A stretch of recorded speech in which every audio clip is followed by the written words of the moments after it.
जमीयत उलेमा हिंद के legal adviser मौलाना काब रशीदी के द्वारा उत्तराखंड की सरकार के द्वारा मदरसों के अंदर संस्कृत पढ़ाए जाने को लेकर अपनी प्रतिक्रिया देते हुए कहा कि मदरसा एक रिलीजन की एजुकेशन का केंद्र होता है। संविधान में माइनॉरिटी को ये राइट दिया है, अपने मजहब के आधार पर अपना रिलीजन इंस्टीट्यूट बना सकते हैं। मदरसों के अंदर रिलीजियस से संबंधित ही शिक्षा दी जाती है। मदरसों के अंदर संस्कृत लाने की बात करना जो कॉन्स्टिट्यूशन में अधिकार है, उन अधिकारों में आप हस्तक्षेप कर रहे हैं।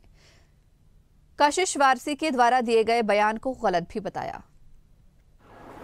देखिए, जो मैं सुन रहा था बोर्ड के चेयरमैन के स्टेटमेंट को, उन्होंने इसको रिलीजियस मान्यताओं के साथ जोड़ दिया कि नबी करीम सल्लल्लाहु अलैहि वसल्लम ने फरमाया कि इल्म हासिल करने के लिए चाइना जाओ, तो चाइना में कोई अरेबिक लैंग्वेज तो नहीं थी।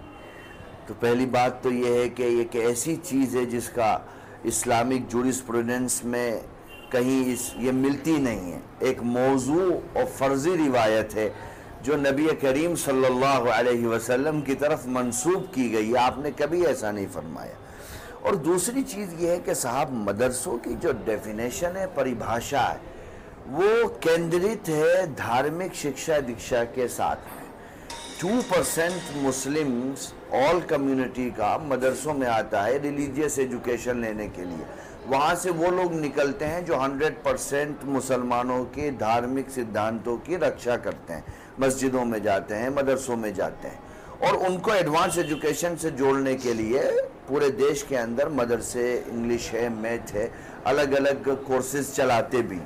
तो संस्कृत को लेकर के जो एक खालिस धार्मिक लैंग्वेज है, उसको मदरसों के अंदर दाखिल करने की बात करना, मैं समझता हूं कि भारत में दिए हुए माइनॉरिटीज़ को जो राइट है, ये उनके विपरीत है।